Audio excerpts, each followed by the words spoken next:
Welcome to Learning English, a daily 30-minute program from the Voice of America. I'm Katie Weaver. And I'm Mario Ritter Jr. This program is designed for English learners, so we speak a little slower and we use words and phrases especially written for people learning English. On today's program, Brian Lynn brings us new details about an ancient creature found in Germany. I report on Britain's costliest cup of coffee. Anna Mateo and Brian have the new guidelines for preventing stroke. Then, affect and effect on the lesson of the day. But first, scientists say a fossil found in Germany is providing new details about flying reptiles that lived on Earth about 147 million years ago. The fossil was discovered in 2015 in the southeastern German state of Bavaria. It contains the remains of a newly identified species called Scyphosauria bavarica. Scyphosauria is considered a pterosaur, an ancient flying reptile. It lived toward the end of the Jurassic period. Researchers say the creature played an important part in the development of ecosystems during the age of the dinosaurs. The reptile had a wing reach of about 2 meters for traveling and a set of sharp teeth to help capture and eat other animals. Scyphosauria would have been one of the largest flyers in its ecosystem. Researchers say the discovered fossil was in good shape with nearly every bone remaining in the skeleton. This has permitted the team to learn new details about this pterosaur. One of the leaders of the fossil examinations is David Hone of Queen Mary University of London. He told Reuters news agency he thinks the fossil find was of huge importance. Hone was the lead writer of a study describing the team's work in the publication Current Biology. He added that Scyphosauria has provided new information about the evolution of pterosaurs. It also brings other pterosaur finds we had already made into focus, Hone said. He added that the discovery also helps better explain where they go in the family tree of pterosaurs and permits scientists to show this development from early to later forms. The teeth are quite long and sharp. They are for puncturing and holding, Hone said. He noted these were likely used to catch smaller animals such as lizards, small mammals, insects, and possibly fish. Pterosaurs are considered ancestors of the dinosaurs. They were the first of 3 groups of vertebrates, animals with a backbone, to enjoy powered flight. Pterosaurs disappeared about 66 million years ago in the mass extinction that also took out most of the dinosaurs after an asteroid struck Earth. Scientists divide pterosaurs into 2 major groups, the early non-pterodactyloids and the later pterodactyloids. The early group's members had a short head, short neck, long tail, and a long fifth toe on the foot. The later ones had a large head, long neck, short tail, long wrist, and short fifth toe. The team says the discovery of Scyphosaura, along with another species that lived 170 million years ago in Scotland, have helped shape important events in pterosaur development. I'm Brian Lynn.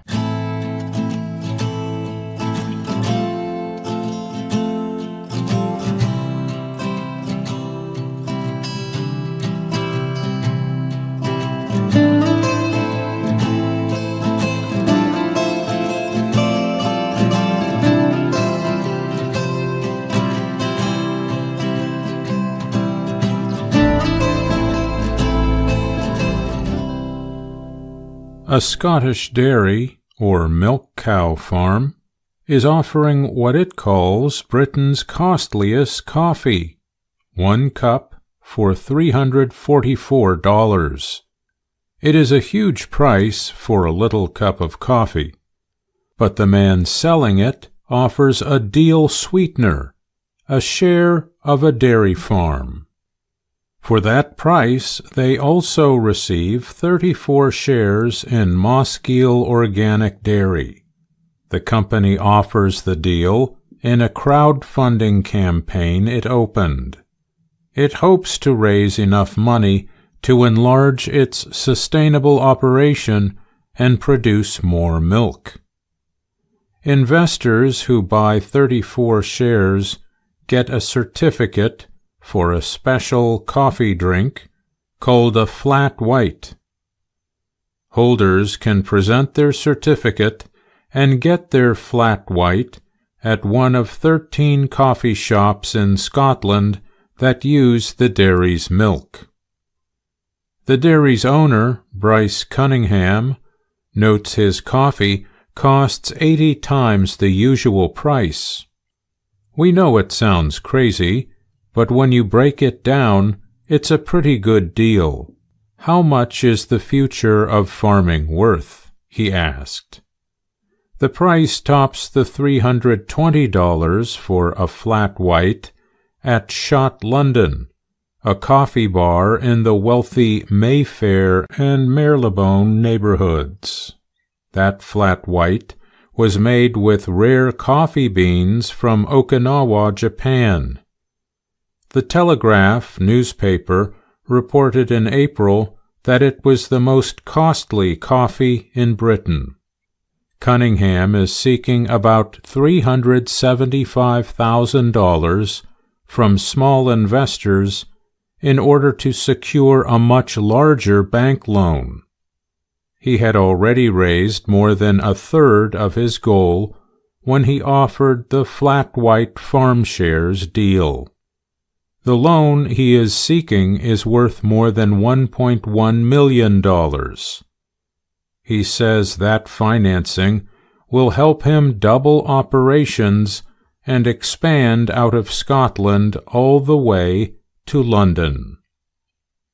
Shareholders receive other rewards too, such as farm visits, milk transport deals, and invitations to special events. But investors are also given a standard warning that they could lose some or all of the money they invest. The dairy farm in Mauchline, about 40 kilometers south of Glasgow, is historic. The famous 18th century Scottish poet, Robert Burns, once worked at the farm. Burns, considered the national poet of Scotland, wrote while working in the fields there for 2 years. An image of his face is on each glass container of Mossgiel milk. Todd Whiteford is an owner of the Good Coffee Cartel in Glasgow that is serving the costly cups. He said the store has been using Mossgiel's milk for several years. He said other milk producers cannot meet the quality of Moskil's milk. He said it makes rounder, smoother, and sweeter drinks. Theirs is the best. I'll argue with anyone about that, Whiteford said.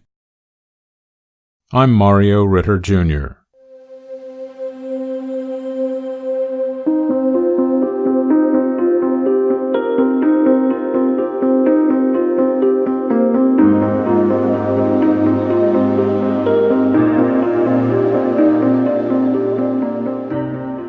From VOA Learning English, this is the Health and Lifestyle Report. New guidelines have been issued in the United States for preventing stroke, the nation's fourth biggest killer.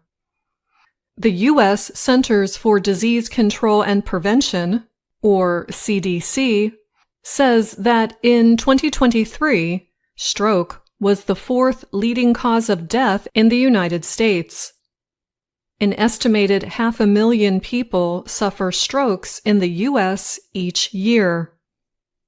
But the CDC notes that up to 80% of strokes could be prevented with better nutrition and exercise, along with improved risk identification. A stroke happens when blood flow to part of the brain is blocked, or if a blood vessel in the brain breaks open or bursts. The event keeps oxygen from getting to the brain. This can result in the person having difficulty thinking, talking, and walking.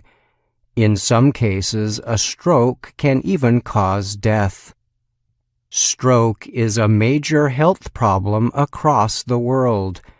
On its website, the World Stroke Organization says the condition is a leading cause of death and disability worldwide. Over 100 million people worldwide have suffered a stroke. It is estimated that 25% of adults over 25 will have a stroke during their lifetime. The new guidelines on stroke prevention came from the American Stroke Association. They are the first to be issued in 10 years. The advice includes suggestions for people and doctors, and are based on improved information about who has strokes and why. The guidelines also include new drugs that can help reduce risk. Health researchers say the best way to reduce the risk of stroke is the same as reducing risks for many other conditions. These include eating a healthy diet, moving the body often, and not smoking. Here is what to know about stroke and the newly issued guidelines. Experts say eating healthy can help control possible stroke risks. The goal is to prevent or reduce high cholesterol, high blood sugar, and obesity, the condition of being extremely overweight. The advice urges people to choose foods in the so-called Mediterranean diet. These include fruits, vegetables, whole grains, and olive oil. Eating these foods can help keep cholesterol levels down. Red meat should be limited, along with saturated fats. Additional protein can come from beans, nuts, poultry, and seafood. Highly processed foods and drinks with a lot of added sugar should also be avoided. Getting up and walking around for at least 10 minutes a day can greatly reduce a person's stroke risk, said Dr. Cheryl Bushnell. She is a neurologist at Wake Forest University School of Medicine in North Carolina. Bushnell was part of the group that came up with the new guidelines. She said regular exercise can help reduce blood pressure, a major risk factor for stroke. However, health experts say more movement is better.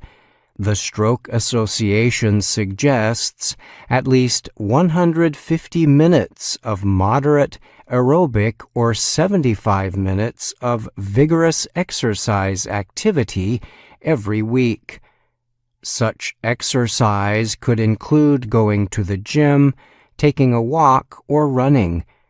People can also use exercise machines at home, dance, or play a sport.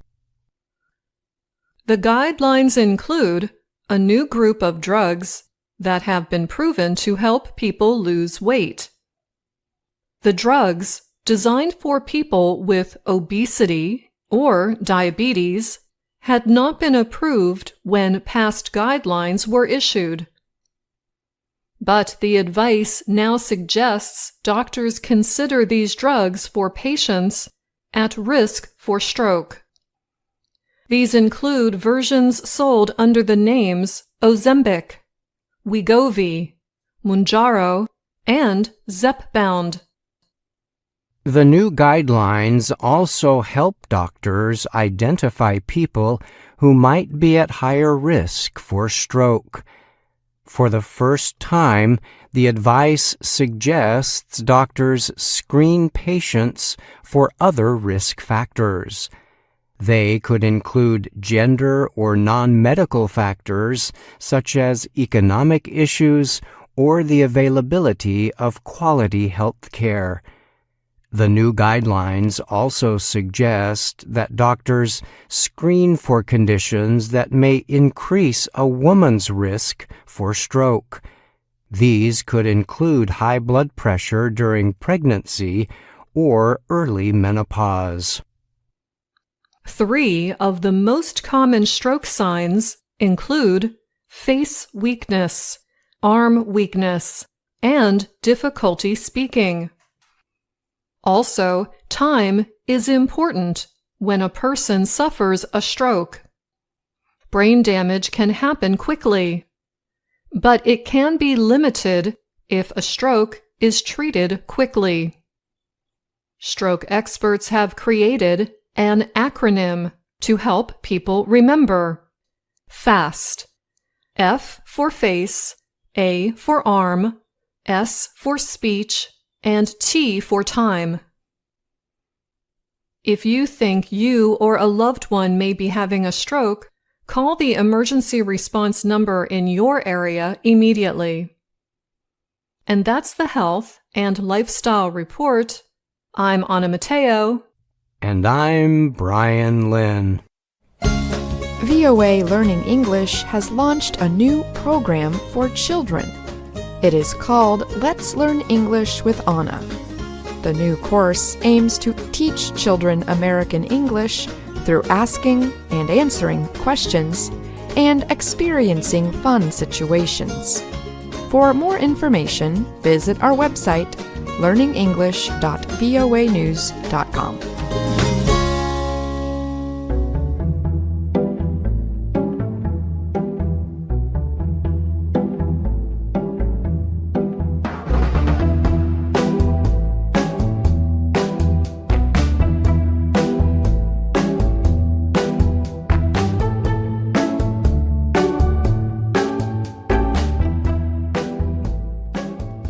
Welcome to the lesson of the day on the Learning English podcast.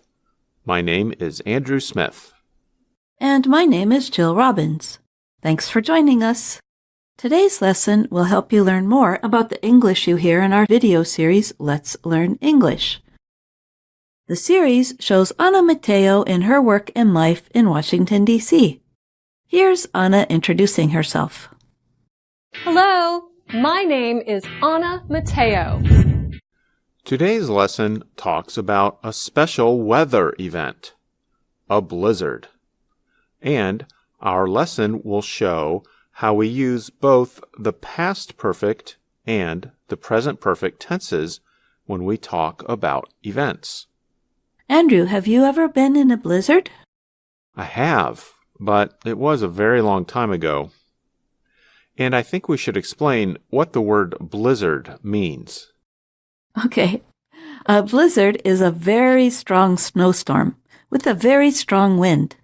The wind blows the snow so much that it's difficult to see, and it can be dangerous to go outside. Jill, I know that in January 2016, a strong blizzard hit Washington, D.C. Were you there, and did it affect you? Yes, I was here. But I had fun. I had a niece visiting from Boston, where they usually have lots of snow. She was stuck with us for a few more days than she wanted to be. And that blizzard became the topic for Lesson 11 of Level 2 of Let's Learn English. The lesson is called The Big Snow. Let's listen to the beginning of the lesson. Kelly meets Anna, who is sitting and reading a book about the weather. Hi, Anna. Why do you have all this weather stuff? I love weather. Me too. Weather is so important. It is. It affects people's lives. Have you ever reported on a big weather event? I have. I've reported on a blizzard. Do you mean the one last weekend? Yes, I had been waiting for that blizzard for years.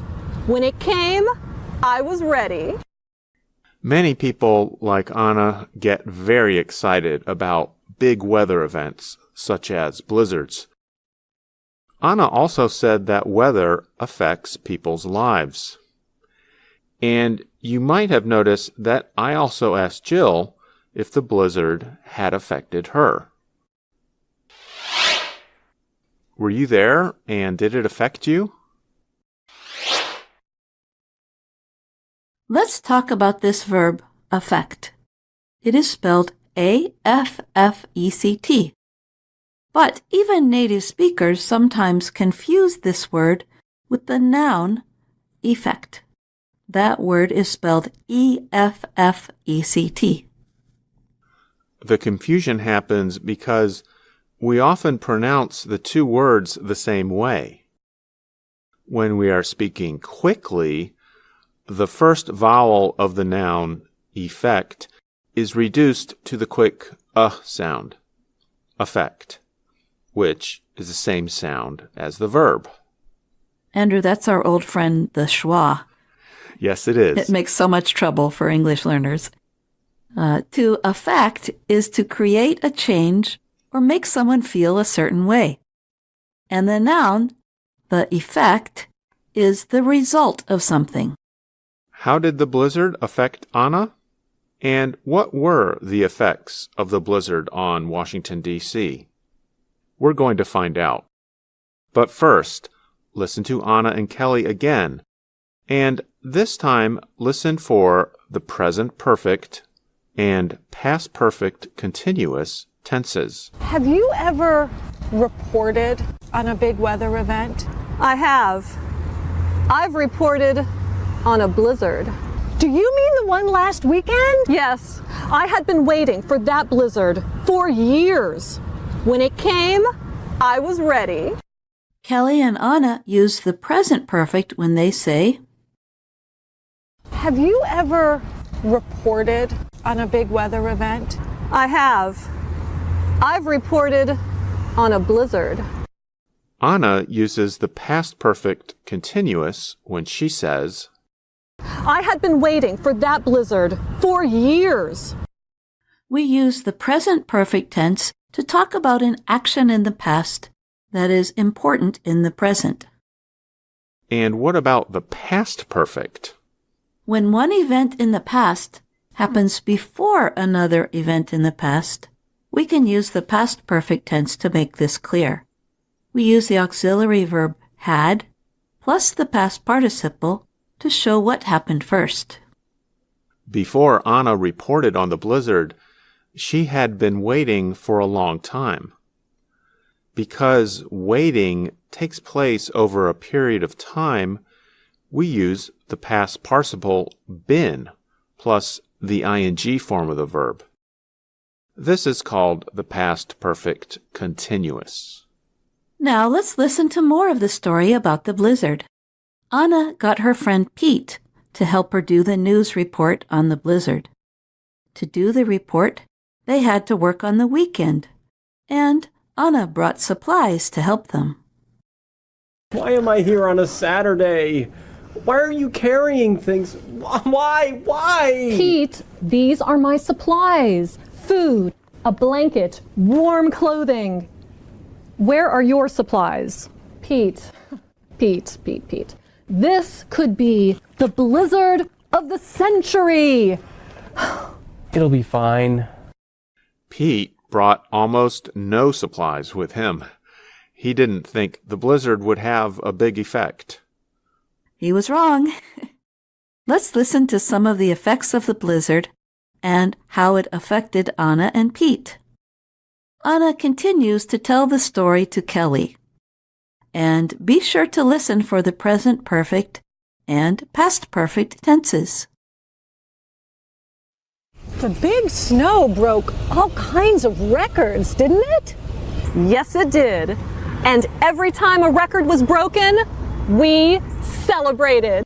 So far in Washington, D.C., 29 inches of snow has fallen. That, my dear listeners, is a record! We just broke the wind speed record! Snow has been falling for 30 hours straight! That's another record!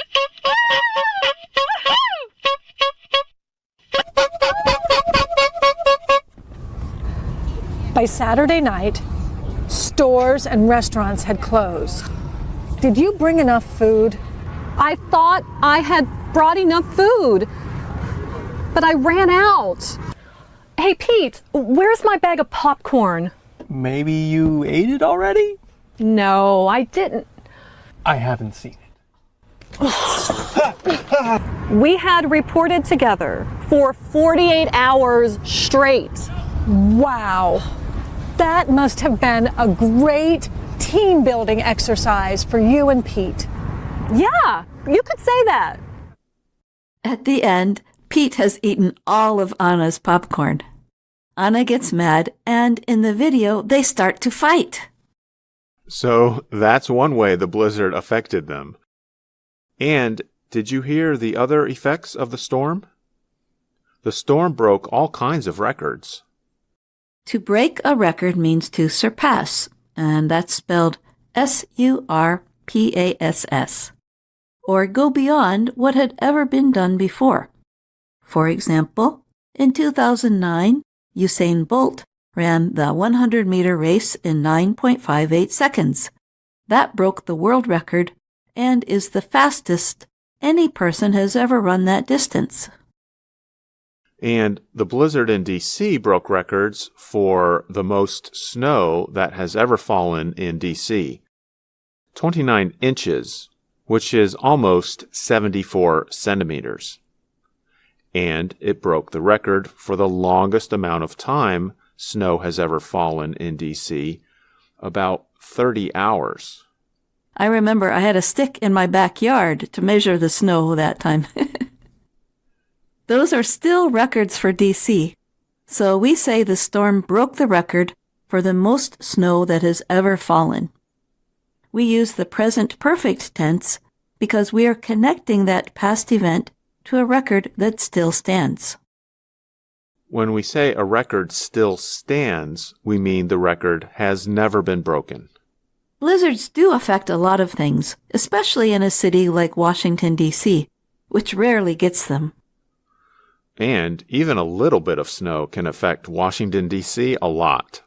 You've been listening to the Lesson of the Day on the Learning English podcast. Thanks for listening. Remember that you can also find us on Facebook, Instagram, and YouTube. I'm Jill Robbins.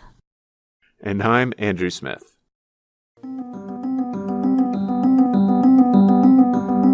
And That's our show for today. But join us again tomorrow to keep learning English on the Voice of America. I'm Katie Weaver. And I'm Mario Ritter Jr.